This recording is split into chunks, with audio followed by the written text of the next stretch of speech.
Good morning, everyone. Trade recap natin yung ginawa natin trade kagabi. So we can see here, ito yung Monday na action ng price dito. So you can see, meron tayong gap down at the start. Tapos naka-correct naman. So ito yung Asian low. Bilugan lang natin. Ito yung ginawa niya, Asian low. And then, meron din tayong ginawang Asian high dito. Na then nag-conso entering the London session.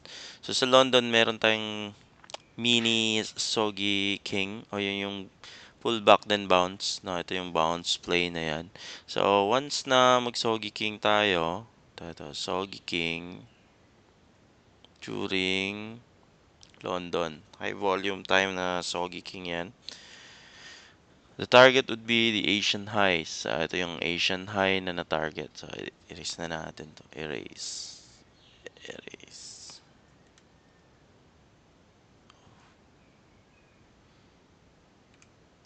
So, this is the Sogi. Then, magta-target sa Asian high. This is the Asian high na ta-target natin.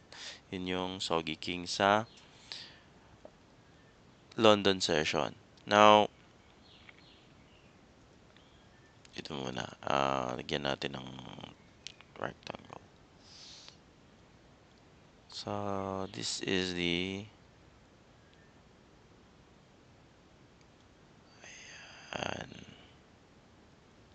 okay. So, tinarget ng London, then kinain. No, kinain. Ito yung SGC. Kala mo SGC breakout na to. Diba? Like dito.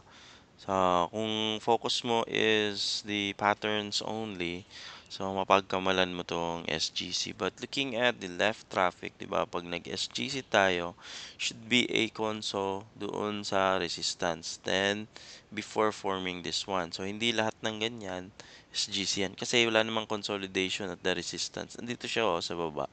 Kung makita natin. And also, nag-create to ng lower high. So, makita natin dito, this is the Asian high. Then, another lower high ng Asian pa rin. Then, this is the support of the London session. Ito yung mga rejection ng London session. Kita natin may lower high.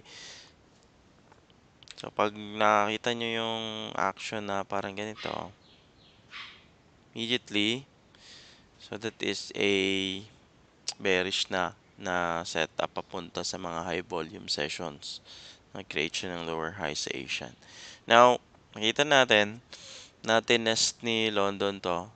Then, meron tayong rejection candle here and rejection wick sa London session. Anong pagpasok na ng New York, doon ako send sa inyo ng 30-35 na entry with a stop loss sa 30.55. So, bakit ang layo ng stop loss? So, tingnan nyo na lang yung video na sinend ko din na yung stop loss, how to play stop loss. Dyan din sa YouTube channel natin, how to play stop loss during high volume times. No? Kailangan natin bilangin yung possible na movement niya. Now, you can see here, meron kang resistance na ginawa dito. Asian resistance, then kinonfirm ni London resistance lower highs, then ito hindi siya nag-break above that resistance.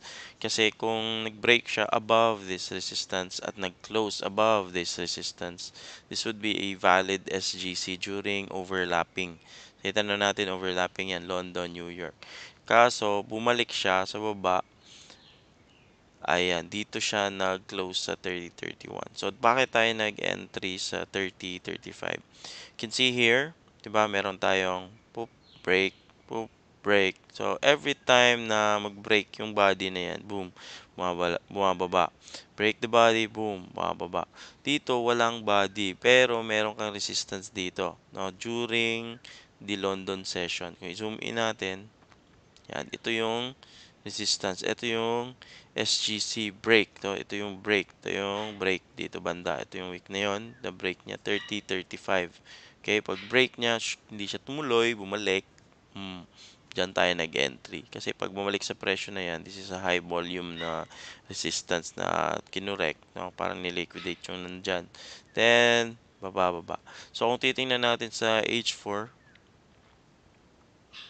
so looking at the H4, ito yung titingnan ko nung kahapon. Nakaganito pa yan. So, as you can remember, dun tayo. Yan.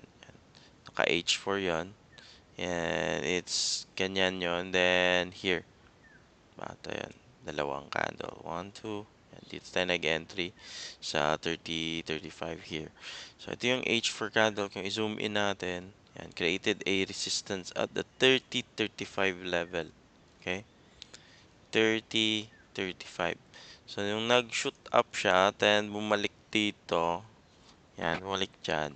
Diyan tayo nag-entry. No? Kasi yan yung mga high volume na levels. No? Ito. High volume level. Then, the target was dito lang. Hanggang dito lang naman. Hindi ko tinarget dito kasi lunis pa eh. So, hindi ko akalain na tatagos. Tumagos naman siya. Pero okay lang yun. Profit pa rin. Okay, dito lang sa 2985. So, you can see here the action ng mag-soggy king. Yung mga break. So, ito yung bantayan nyo. Yung mga ganitong ganyan na mga breaks ng candle. So, i-retest niya yung mga breaks na yan. So, yun yung magiging target nyo. Para hindi kayo ma-whipsaw kay gold. Break. So, dyan lang yung target. Dahil lumagpas pa siya. Pumunta pa siya hanggang 2957. Pero hindi na nag-2950. So, hindi ko lang alam kung mag-2950 ngayon. So, abangan natin mamaya. Okay? So, I guess that's all for this video. I hope may nakuha kayo kung paano tayo nag-sell bias kagabi. Okay? So, good luck everyone. Hope you will have a profitable day.